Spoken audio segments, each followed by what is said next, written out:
Back, everyone, to the Innovative Agency. It's Sharon Torek again with you here, and super excited to join you to talk about, I think, something that is probably one of the stepchildren of how you think about the financial performance of your business, and that is profitability. And I say that because in my experience of working with tons of agencies and their ownership teams, top line revenue is always something that y'all are focused on, and for good reason. And profit is something that always vexes you. And so I think anytime we can have a conversation about ways to look at the performance that your agency is achieving right now and how to maximize it and how to squeeze more juice out of the performance you're already getting is time well spent. And so I'm very happy to welcome Ilia Markov, who is marketing director of Toggle, which may be familiar to many of you. It's certainly familiar to me. We use it at my firm. It is time tracking software and more. And the reason I'm excited, Ilia, to have you here for a bit of time today is the focus that you have in some of your thought leadership on how to clear away some of the blind spots in your agency to look at more opportunities to gain profitability. Because at the end of the day, that's the money that's actually staying in the owner's bank account, right? It's the profit that you squeeze out of all the revenue after you service the business and its needs. And so I am super happy to have an opportunity to help agency owners figure out ways to do that. And so let's talk a little bit about that. And first of all, how did you come to bring your discipline to a time where a software company that's focused on tracking time? Do you come from the agency world? How did you get your start focusing on this? Well, first of all, thanks a lot for having me on the show, Sharon. Really happy to be with you, and very similar to you, I really share an excitement to help agencies, essentially run better businesses for the owners, the managers, and the employees of the agencies. Mm-hmm. Yes, it's true. I have a background in the agency world. I've worked for an agency. I've even run my own small content marketing agency for a while. But I also, for the last more or less 10 years now, I've been working with various SaaS brands. And Toggle is something that allows me to combine these two passions, first of all. And then it's also easy to be, I'll be completely honest, it's also easy to be the marketing director at Toggle. First, because Toggle is a very well-known brand, and like many people love Toggle and have been using it for years. I think we're lucky to count yourself as well among those. And also because of very essential part of the Toggle brand is this idea that we don't support surveillance of employees in any case. First of all, because we don't believe in it. We think it doesn't work. So that kind of makes my life very easy to when I need to go and talk to people, because one of the topics that always comes up with time tracking is that idea of, oh, but like, is this something that my manager will use to snoop on me? And at Toggle, we're very happy to just say people like, no, it's not a good fit. If this is what you want to do with time tracking, Toggle is not a good fit for you. So in that sense, yeah. Go ahead. I'm sorry. In that sense, it's easy. It's easy to be the marketing director at Toggle. It always helps to have a brand that you believe in, right? I think it's good to be in that chair. Absolutely. So after having run an agency of your own and now being on this side of things, what do you think leads to these blind spots in agencies that either creates a reluctance for the leadership teams to look at all the opportunities for profitability, or that distracts them from looking at all the opportunities to increase profitability? What causes the blind spots, do you think? And what are some of the big blind spots that you've seen in the agency space when it comes to maximizing profit potential? Mm-hmm.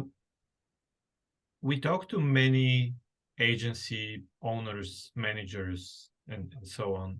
And most of them, the big majority of them, they come to us, and one of the first things they say is, I want time tracking because I want to make sure that every piece of like time I spent working for a client ends up on an invoice, so I'm not wasting that time.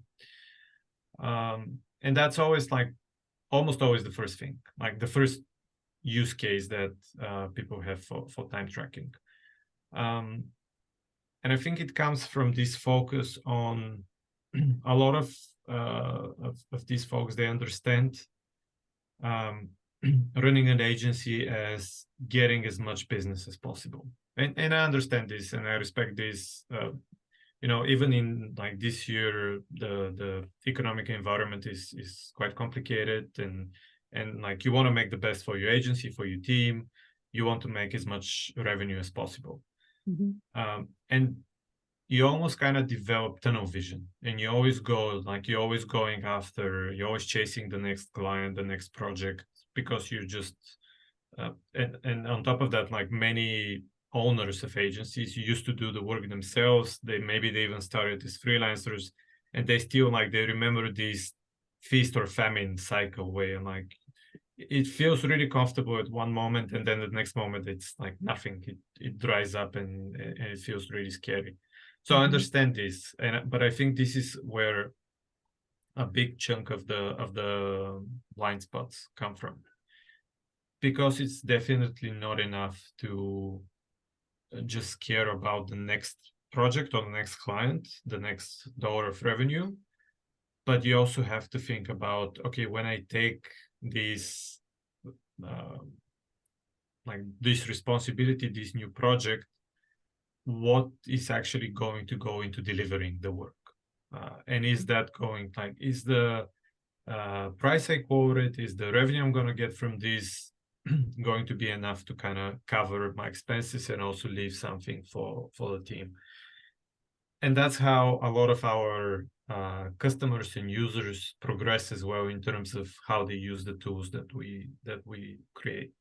They come and they say, yes, I want to track time to, you know, bill effectively and make sure I'm not kind of leaving money on the table. And after a while, they understand that there's much more that they can do with their data. So they started asking questions around, well, is this project profitable? Am I quoting enough for this type of project? Like if you're doing the same, let's say I mentioned content marketing, I'm writing blog posts, they tend to be more or less the same kind of project. Am I quoting them at like a level that's, you know, works with the economics of my organization? Yes, I know, like I'm getting a good chunk of revenue out of this client, but are they actually profitable for the agency as a client? And this is where sometimes you get into, like, once you go through this analysis, you see people getting to this idea of, oh, actually I need to fire some of my clients because they're not, like, they're costing me money. They're not like, yes, they look like a great client, but they require so much, you know, hand holding. They want us to be on the phone for them all the time, like to take all these calls. So it actually takes us a lot more than what we think it does. We constantly see that those agencies that perform the best take time away from client work and delivering work for their clients, to think about their processes, documenting their processes, to analyze the data they have in time tracking or any other shape or form, to understand and like uncover these blind spots and understand what makes the agency tick.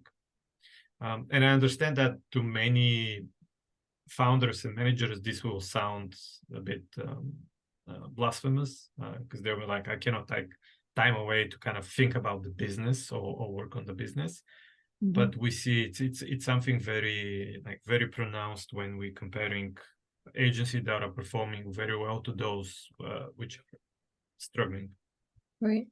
Well, that is a meaningful statistic. And You also just said something that I think is compelling, and that I know I don't usually think of top of mind when I think about the importance of tracking time, because everything you're saying about what's relevant to the agency world, I can think of a use case in my own business, right? And what you said, one of the things you just said was that we usually take time tracking sort of as forensic, right? We're looking at what opportunities we might have missed in retrospect. But I think we underestimate how it can be a valuable tool in terms of quoting that next job for an existing client, or quoting that next pricing estimate for a prospective new client. It's that intelligence that helps us understand how we need to do better or be more realistic in our pricing, which is one of our key elements, one of our key levers of profitability. And it's rather than just focusing on the time tracking as a study in what opportunities might have been missed or what do we need to do better, it can help us break through into new processes and practices. And I don't usually think of it that way. I usually think of it more as a learning tool about what's already been done in the past, not so much about a planning tool for what to do in the future. Mm-hmm. Yes, and I want to just add a point here. Time tracking is important, but it's definitely not enough just to track some time, because there are many different ways to track time. Like the easiest way to track time is just take a piece of paper and write down how much time you spent working on A, B, C, whatever. But what we really believe in is adding context to your time tracking data as much as possible. In Toggl, for example, there are several different ways to add context. Most time tracking tools have that. It's definitely not just Toggl by any chance, but it's really important to contextualize your data. And this is what allows you to then go back and then slice your data in different ways to ask questions and get them answered through the help of that data. Mm-hmm. So whether it's adding clients, adding projects, using tags to just mark specific time entries or whatever in certain ways, so then you can go back and use that to summarize. And just as an example, we have someone on the team who used to work for a large agency doing email marketing for clients. And they found it because they were using a very traditional method of time tracking, just a timesheet where they would enter at the end of the day or the week or whatever, they would just enter how much time they spent working for clients. Mm-hmm. They lacked that additional bit of context, which would allow the member of our team who used to work for that agency to go back and say, well, whenever they have a new client who's asking for a quote, to go back and look at the last 10 similar clients, the last 10 similar projects, and say, well, on average, this takes us 20 hours of time or 40 hours or whatever. So that's where this idea of contextualizing your data comes into play, and why we believe it's so important. I can imagine that, given your experience as an agency owner in the past, and then having seen the operations of a lot of agencies as a key partner to them, you probably have a point of view on what the most common blind spots are to achieving profitability. So I wonder if you would just sort of share some of that low-hanging fruit. What are some of the big blind spots that you observe in an agency's operations that an agency owner or leader ought to be aware of? Yes, for sure. Well, in many cases, just when you start tracking time, you tend to kind of find out many things you didn't realize before. I mentioned this idea of, oh, this client requires us, like they call us several times a day to kind of ask us something or get a little bit of help or have a question answer to anything. And you think of this of like, oh, it's just on like a 5-minute call that, it's not really a big deal. But if you also take into consideration all the switching costs that you have between like, oh, I'm working on something else, like a different client, but now this client is calling me, so I have to stop doing what I was doing and spend some time on the phone and then go back to the previous work. All this has like built-in switching costs, like distractions and so on. So this is one big blind spot. You tend to think projects take like we have an inherent optimism bias when we are generating quotes or when we think how long work will take. Tracking time helps to uncover this and like give you the real numbers are, so you have a much better picture.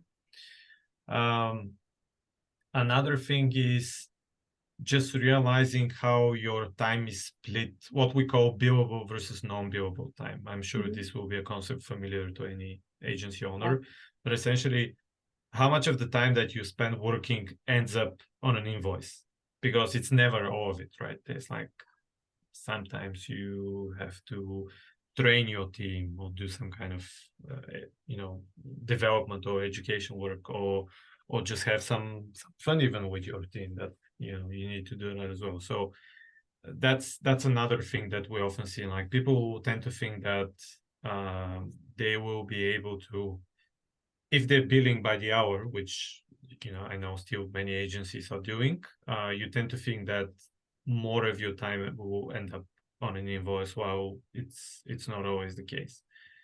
Right.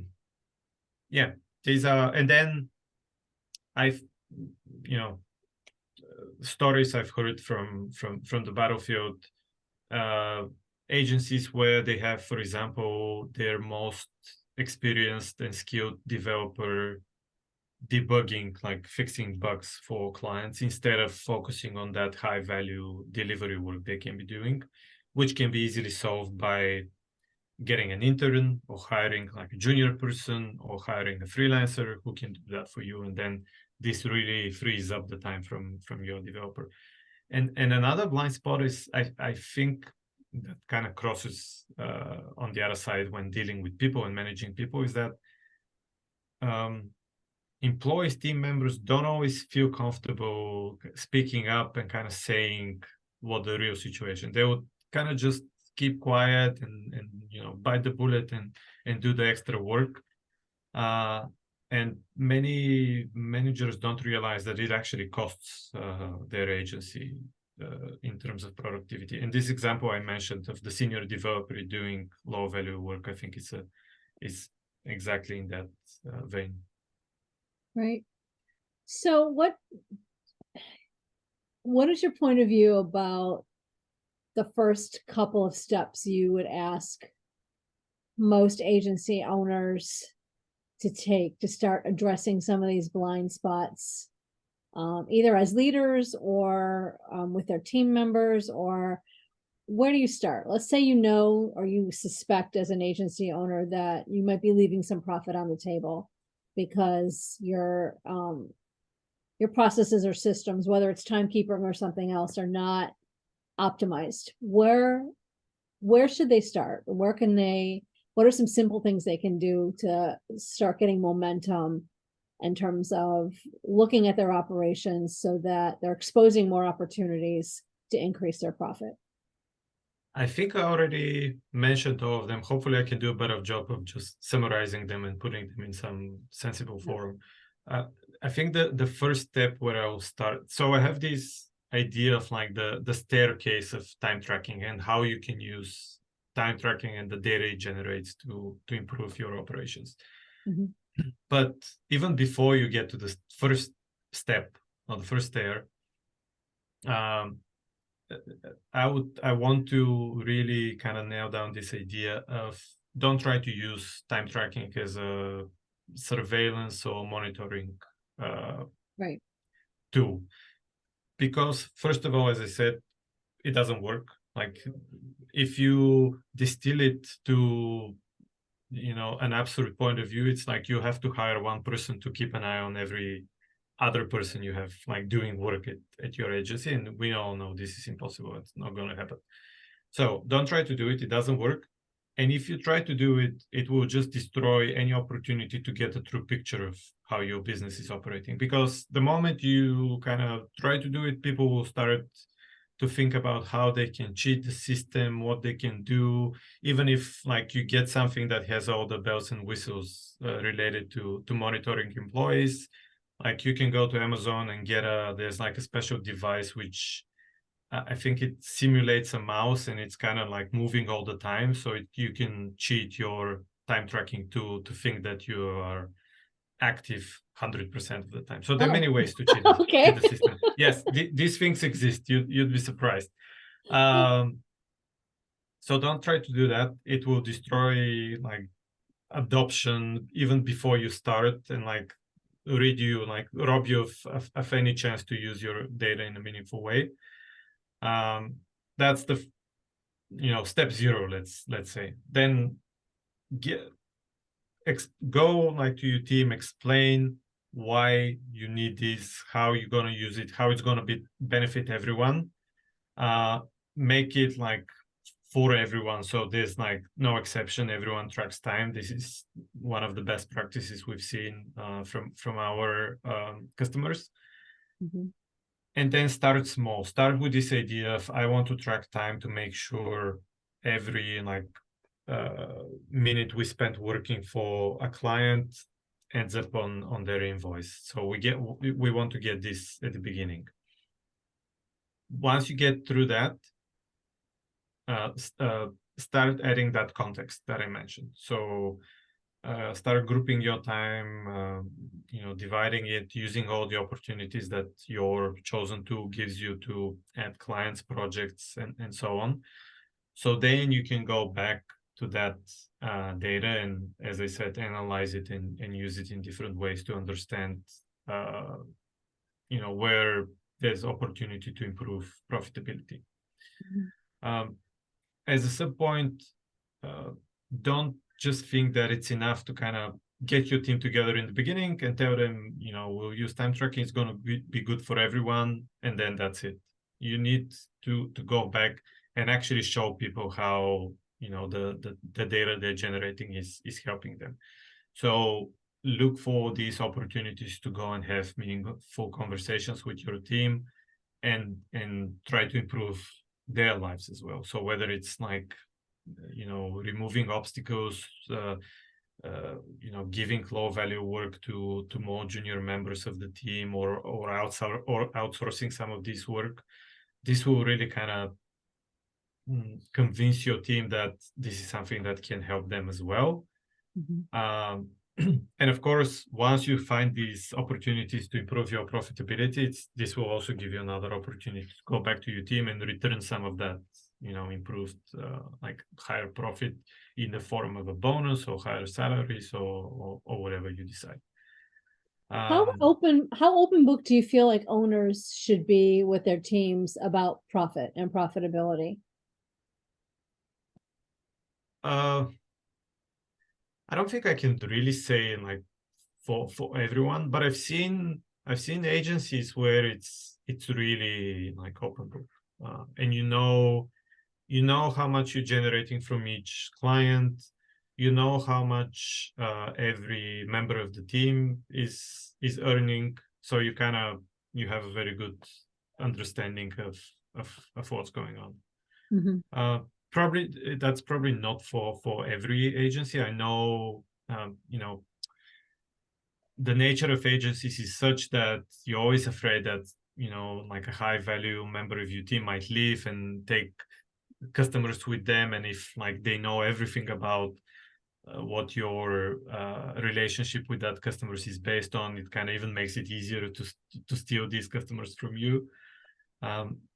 There's always, of course, the chance of leaks and like someone kind of stealing the information with them.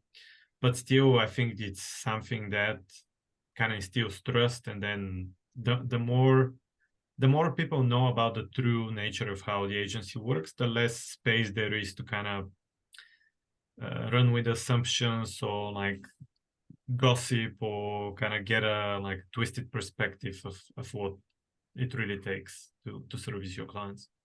Right, right. Well, this has been very helpful in terms of how to uncover the blind spots and some practical things to do to start addressing them, because I think every agency owner sort of needs a starting point, right? No matter where you Yes. are, if you want to improve, um, it's maybe easy to think of the laundry list of things to be done, but what are the most effective first steps? And so thank you for walking through a couple of those, Ilia. That's been very helpful. And I think that Happy will be to. helpful to the agency owners listening. If agencies want to learn more about Toggle the tool, about some of the special opportunities that Toggle makes available for agencies, what are some of the best ways for them to find that out? Uh, our website, naturally, toggle.com. Toggle is spelled without an E at the end. Yeah. Um, and like if you search on your favorite search engine, you'll definitely find us. We do have a special offer for listeners of this podcast, which is 20% off for an annual account, if you want to try Toggle. And we'll add the promo code in the show notes, because honestly, I don't know it by heart. Absolutely. Well, thank you. I really enjoyed learning more about how a strategic partner to agencies perceives the whole blind spot and profitability issue. So thanks for sharing your expertise from that perspective. And Thanks for having me again. Really yeah, happy to no, join it's been you. my pleasure. It's been a good conversation.